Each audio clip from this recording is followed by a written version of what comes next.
Dito ako ngayon naglalakad patungong MTR.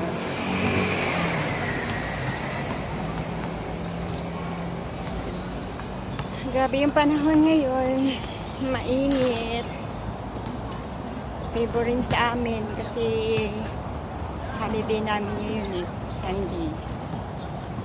Kaya yun.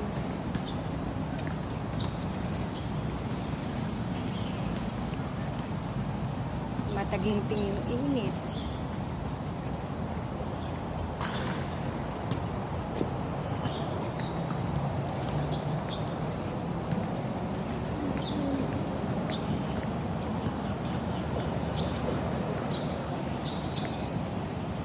Guys, hello.